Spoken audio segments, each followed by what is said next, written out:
All right. The hour of 4 o'clock having arisen, I call the Justice Committee to order. 4 members are present. Member Reeves, Member Klaus, and Member Barth are not here. So the rest of us are. The other 4, Rogal, Roseman, Hanson, and Byrne. So we will get started. Do we have any appearances by members of the public? Chair Rogal, we've had no requests this evening. All right. Everybody, we're more than willing to listen to you if you want to come see us. Next up, we have the consent agenda, which is the approval of the minutes from February 5th, 2025, regular meeting minutes, and recommend approval of the bills to the tune of $694,147.93. Can I have a motion? Motion by Member Hanson, second by Member Byrne. Any comments or questions? Nope. All those in favor vote aye. Opposed, nay. Opinion of the chair, the ayes have it, and the consent agenda is approved. We are going to go slightly out of order. We're going to start with Suzanne Montoya for Court Service Director. She has one item up for action, which is D1A, request approval of an emergency appropriation ordinance amending the McLean County fiscal year 2025 combined annual appropriation and budget ordinance. Can I have a motion? Motion by Member Roseman, second by Member Byrne. Ms. Montoya. Good evening. This is just asking for a budget amendment for the Bureau of Justice Assistance grant that we are a subrecipient of with AOIC. This contract was signed by the chair on January the 16th. And the total award is for $275,350, and the yearly amount is $93,800. All right, does anybody have any questions? Seeing none, all those in favor vote aye. Aye. Opposed, nay. And the ayes have it. The request is approved for an emergency appropriation ordinance amending the McLean County fiscal year 2025 combined annual appropriation and budget ordinance. Do you have anything else for us? No, I don't. Thank you. Thank you. Next, we will move back to Sheriff Lane. No items to be presented for action. You have your monthly report. You want to have anything to say? No, Mr. Chair, I don't have anything to add. If anybody has any questions, I'll be happy to answer. Does anybody have any questions? All right. You have something else for us, I believe? Yeah, my mental health numbers, I have 2 right now in custody that are not guilty by reason of insanity, 5 that are unfit to stand trial. They're all awaiting beds with Department of Human Services. And then I have a total of, I believe, 9 custodies holding for DOC with DOC warrants. If there are no questions about that, I was also asked to do a little bit of a presentation on FOID cards and suspended or revoked FOID cards. So I brought my subject matter experts with me, and that is Detective Nico Rivera, Detective Josh Payne. So they're going to do a short presentation on this, and then if y'all have any questions, we'll be happy to answer those. Great. Thanks for coming this evening.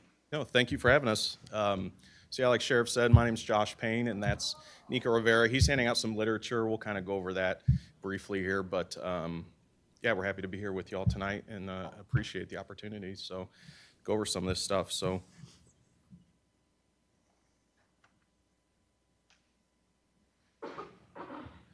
what we want to talk about here is give a brief overview of the Sheriff's Office response to revoked and suspended FOID cards. As we receive those notifications from the state and how we kind of process them. And, you know, at our agency, we have myself and Detective Rivera kind of as a primary and a backup role in case somebody's gone or unavailable. We still have somebody working these things that we get from the state, so that we stay on top of it and it gets worked on continuously. So what we kind of wanted to talk about are we wanted to highlight a few of the reasons that FOID cards get revoked or suspended. In that, I wanted to mention that there's probably about 50 reasons on the ISP website of why these get suspended or revoked. So we wanted to cover kind of the ones that we see mostly. So felony indictment or felony conviction, we see quite a bit of those. Any voluntary or involuntarily mental health admission, and that's statewide. So one that we have in your example, paperwork that we gave you, the individual had an inpatient mental health in Cook County. So also talk briefly about orders of protection and a protective order from any other jurisdiction. That would also be a piece where someone would get a suspended or revoked FOID card. A domestic battery or a similar offense, a conviction from any other jurisdiction. A firearm restraining order, we'll talk a little bit more in detail about that. And then the clear and present danger process through the state police. So we'll cover that. Next slide, please.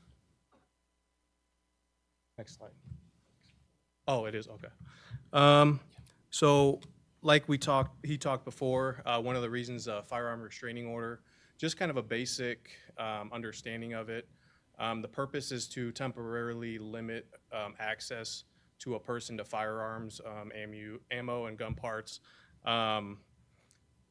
to protect themselves and others from gun violence. An example would be if you had a family member that may be suicidal and they had made threats of suicide maybe by firearm, you know they have access to firearms. You could petition the court for a firearm restraining order, and then we could serve that on them, and they would take their FOID card away and temporarily take their access to firearms away. Initially, they would get an emergency firearm restraining order, which I think goes into effect for 14 days, and then they would have a hearing after that for a plenary that would extend it longer. So that's just basic for firearm restraining orders. So I'll talk briefly about clear and present danger process. Now what this is through, the clear and present danger is kind of unique because it's different than OPs and firearm restraining order, where this is, the process is started by a report to us of maybe some dangerous behavior an individual may make to themselves or other folks. So an incident report would be documented in our end, and that's either it could be from, we could get that report from a school administrator, medical professional, or just as a call for service, or maybe a report to our agency. So like I said, we would do an incident report.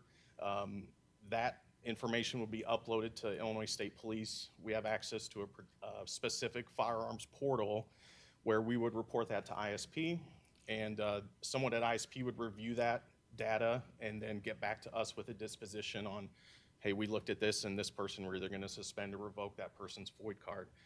If that person does not happen to have a FOID card, but they are reported under this clear and present danger process, ISP does process that, and we do get correspondence back from them after that person has been looked at and stuff like that. And then orders of protection. Main purpose is to protect victims of domestic violence and abuse from the respondent, which is usually the abuser in the case, who can petition the court for an order of protection. It's just the victims of domestic violence is usually a petitioner. The law enforcement can't go in front of a judge and get an order of protection. So it's just the victims who are going to be the petitioners, whereas a firearm restraining order, law enforcement can go in front of the court and get one of those, but orders of protection is just the victims. And then once it's granted, it gets entered into a law enforcement database that usually notifies the Illinois State Police, and then they revoke their FOID card, which also requires them to enter a FDR, or firearm disposition record, into the state police portal to show what firearms they have and who they're transferring to or what they're going to do with those firearms.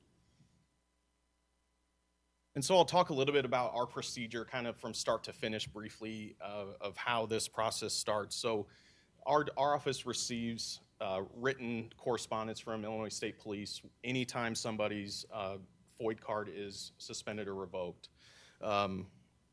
So what we do is we confirm that person's FOID card status in the LEAD system, which is that nationwide database, okay?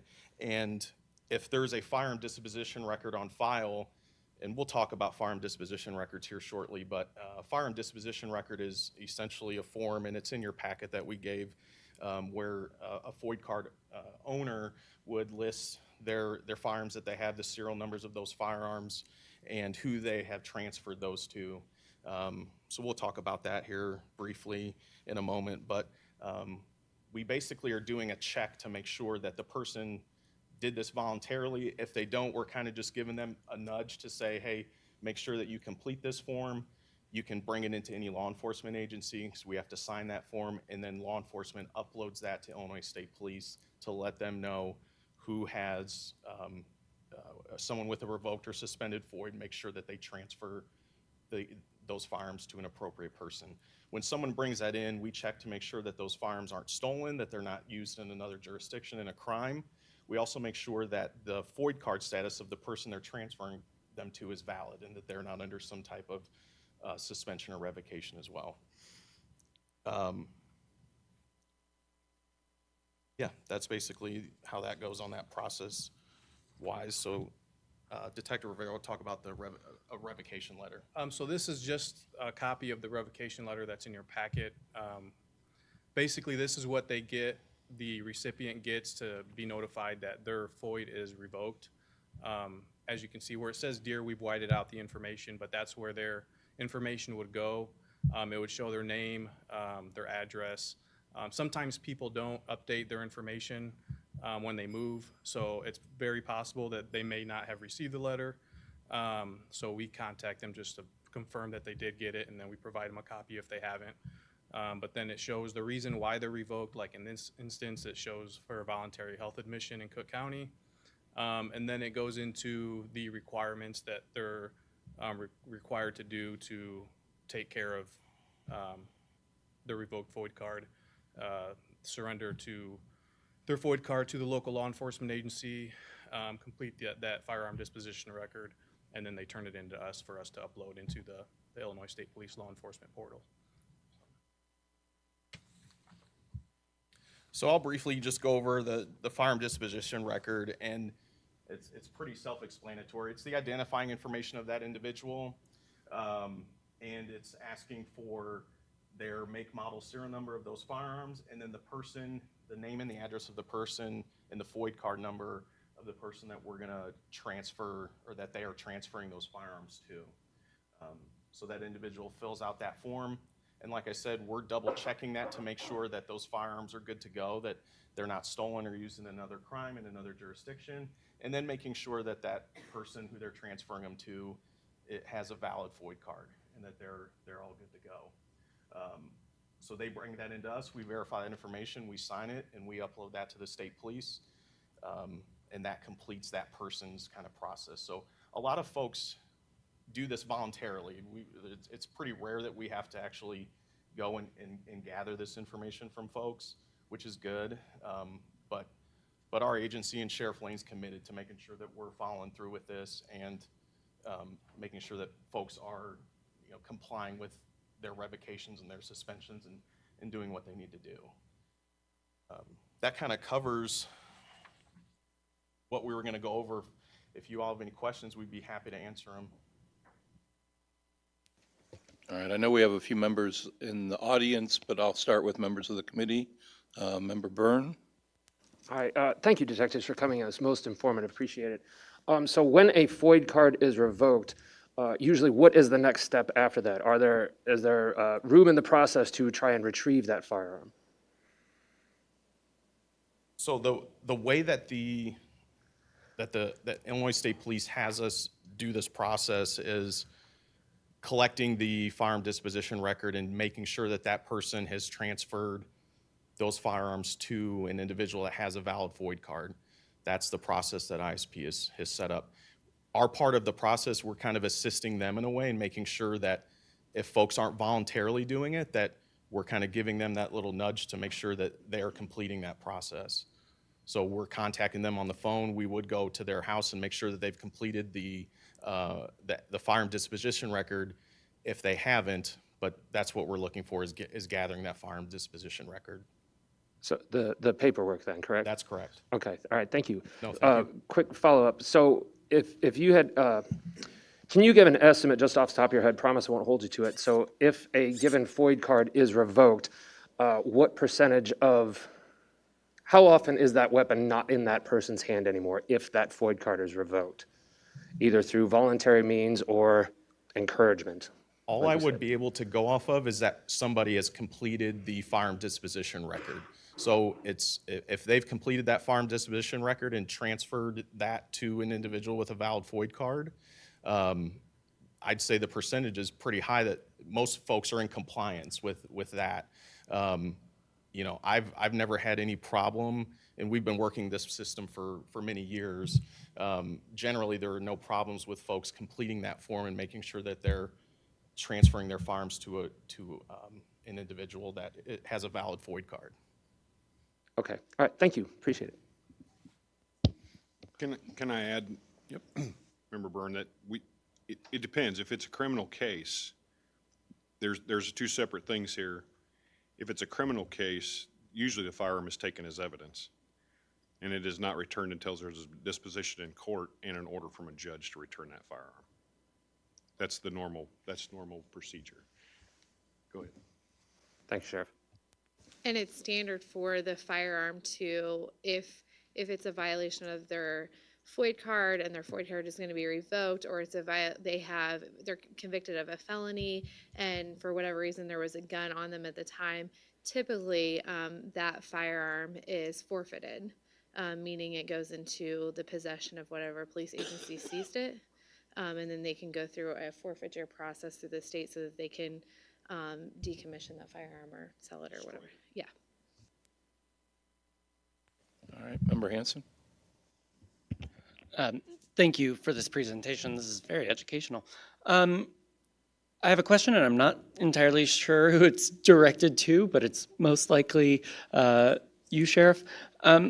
What is the best way that we are educating victims of domestic violence that they can petition the court for a firearms restraining order to be issued? I mean, is this conversations that are happening in incidents in which officers are called? And then also at the same time, you know, we have normal police and BPD, and we have many different bodies. So I think what you would find is there's a high probability these are happening quite often. I mean, these would happen in a case where there is abuse, and we give a victim's rights sheet, and it explains to them what all they can do and what they're entitled to. And we also try to explain the order protection process, and if firearms are involved or a threat, we explain the firearm restraining order. Okay? thank you very much. Yes, sir. Anyone else on the committee? Nope. All right, Member Klein? Thank you so much for recognizing me, Chairperson Rogel. First of all, I want to thank the sheriff and everyone for coming.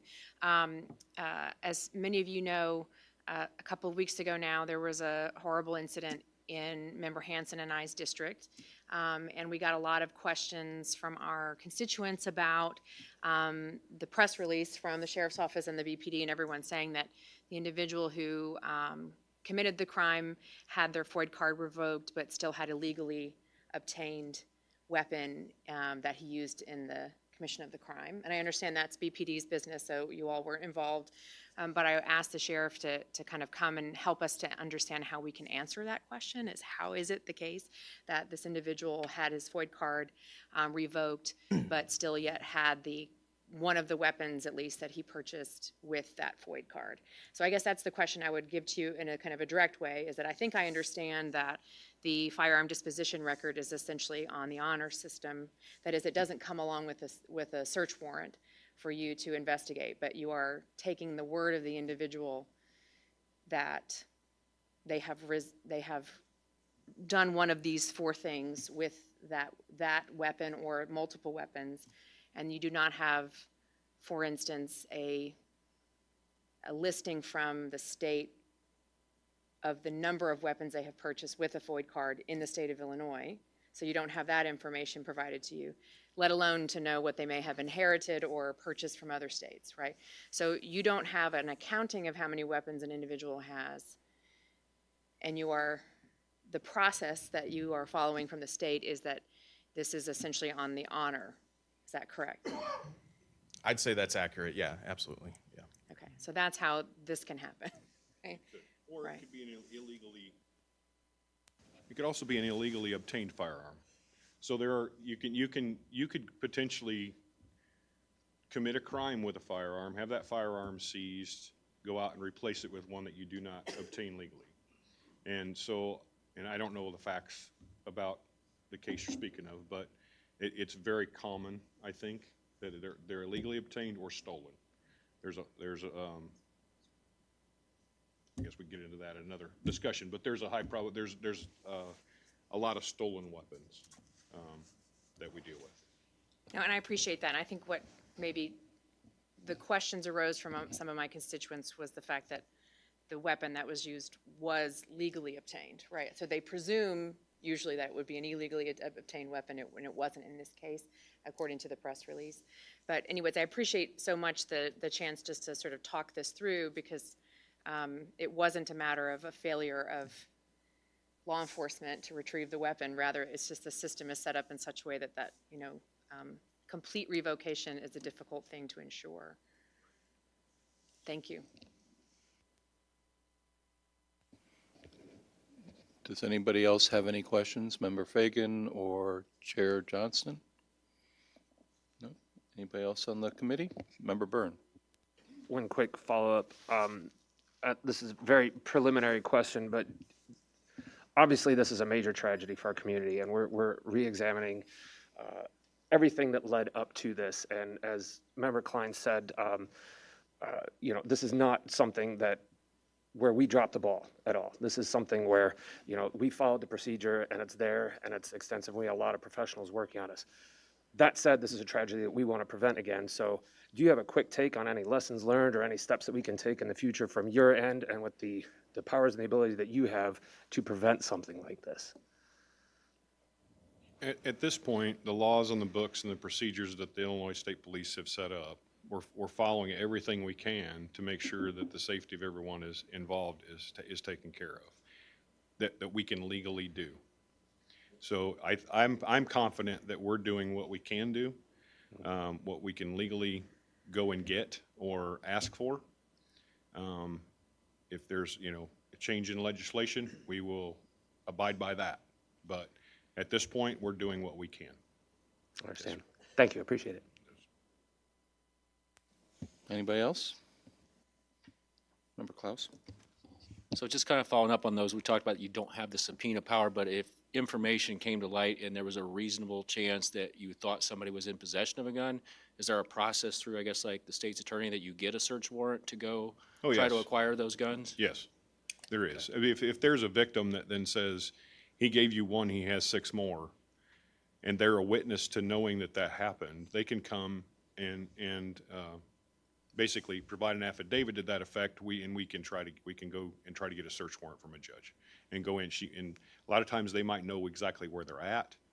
And so there's a way to do it with cooperation.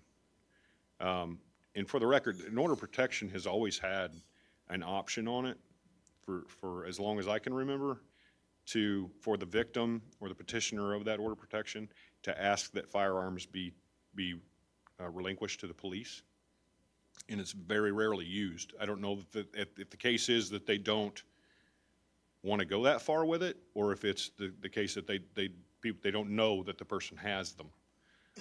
But it's been an option for a very long time in an order of protection to have that done.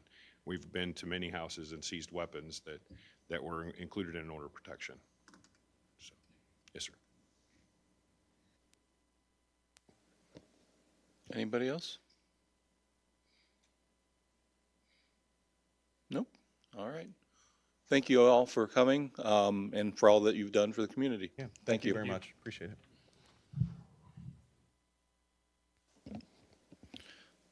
All right, up next is Dr. Yoder. We don't have any action items. We have your monthly report. Do you have anything you'd like to highlight or mention? No, thank you for asking. You can ask me any questions you want. Thank you. Anybody have any questions? No? All right, we will move on to Ron Lewis, Public Defender. We have no action items. We have your caseload report. Was there anything you'd like to highlight or mention for us? No, not on the reports. I'm available for any questions you may have. I do have one item of additional information, though.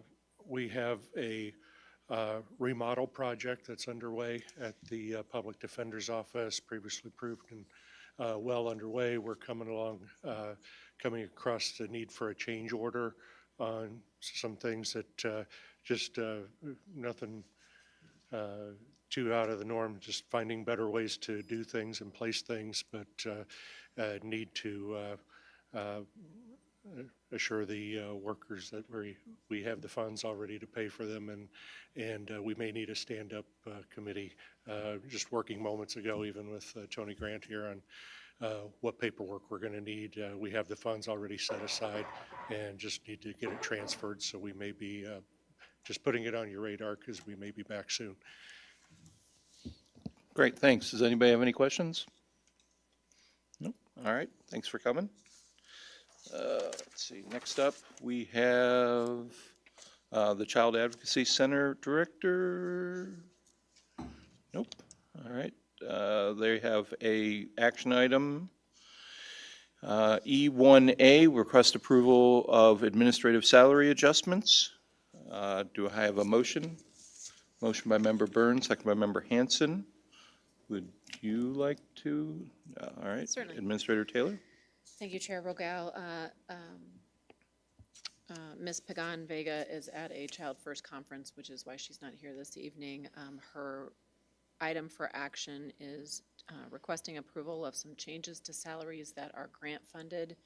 There are requirements in the grant that give minimum standards, and so she's asking to make those adjustments to fit with the parameters and criteria of the grant. Does anybody have any questions? Member Hanson? My understanding from the packet is that because this is a DCFS grant, and even though we are increasing wages, this will actually be less of a financial responsibility from the county. Is that correct? I would have to defer to Okay. Ms. Pagan Vega for that, but Okay. I believe that that is correct. Okay. Thank you. Anybody else? Seeing no other questions, all those in favor vote aye. Aye. Opposed, nay. The ayes have it, and the request is approved for the administrative salary adjustments. I should have done this earlier, adding Member Klaus to the roll. All right.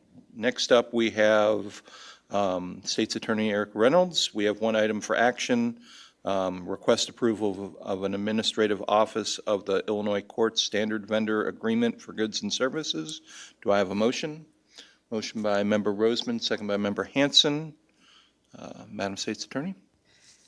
Thank you. So this is a request from our office in order to obtain these funds through the SAMHSA grant.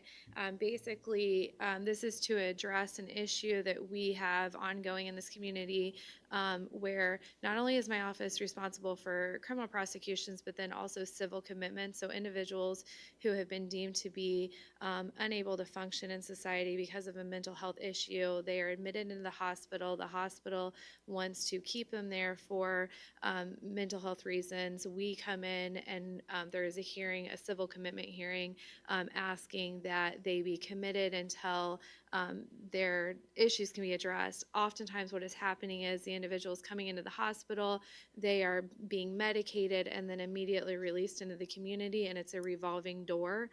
So we are seeking this grant in order to provide them resources that once they get out of the hospital, they will have a support system around them to avoid that revolving door, and to essentially watch them, aid them in continuing taking their medication, and getting them, resources that they need to continue being a functioning member, and in the mental state as when they walk out of the hospital, to hopefully prevent a transition into the criminal justice system. So that is what we're seeking this grant for. It's our first opportunity to do so, and we're seeking that with the assistance of the circuit court. Great, sounds like a great idea. Anybody have any questions? No, seeing no questions. All those in favor vote aye. Aye. Opposed, nay. And the request is approved of an administrative office of the Illinois Court Standard Vendor Agreement for Goods and Services. Do you have anything else for us, Madam Attorney General, State's Attorney? I do not, thank you. All right. Next up, we have Mr. Scanlon from the Circuit Court. We have no item for action. Do you have anything to mention to us? I have 2 items to supplement the presentation by the Sheriff's Office. Annually, we have between 650 and 750 orders of protection filed each year. In 2024, I believe that number was close to 750. That represents approximately 15 orders a week, which the Sheriff's Office has the primary responsibility for serving, and even though they might not do the ultimate enforcement, they do have to serve the initial papers on top of their other work in the process division. The other thing is because of also to add to that, because of the unit at Advocate for involuntary commitments, McLean County does a majority of the involuntary commitments in the region through McLean County, and the Circuit Court and Sheriff are responsible for service of that paperwork. And that we had somewhere on the order of 150 involuntary commitments last year. On a happier note, I would note that last Friday, the AOIC finally approved the technology grant we applied for in December, and there is approximately $364,000 that will be awarded to McLean County, and I will be appearing before this committee, hopefully at stand-up, to get approval of that funding, and I will send the copy of the contract over to the County Administrator's Office. Great, thanks. Does anybody have any questions? No? All right. Mr. Everhart is not here tonight. His monthly report is in the packet. Last up, we will have Administrator Taylor with 1 item for action, which is a request approval of an emergency appropriation ordinance amending the McLean County fiscal year 2024 combined annual appropriation and budget ordinance. Can I have a motion? Motion by Member Roseman, second by Member Hanson. Administrator Taylor. This is end-of-year cleanup for the departments that this committee has oversight for. Happy to answer any questions you might have. Any questions? Seeing none, all those in favor vote aye. Aye. Opposed, nay. And the request is approved of an emergency appropriation ordinance amending the McLean County fiscal year 2024 combined annual appropriation budget ordinance. Do you have anything else for us, Administrator Taylor? I have no other items for this committee. Thank you. Thank you. Next up, other business is our next meeting is April 9th at 4 p.m. Does anybody have anything else they'd like to share with us? Nope. All right. Then we are adjourned. 4:34.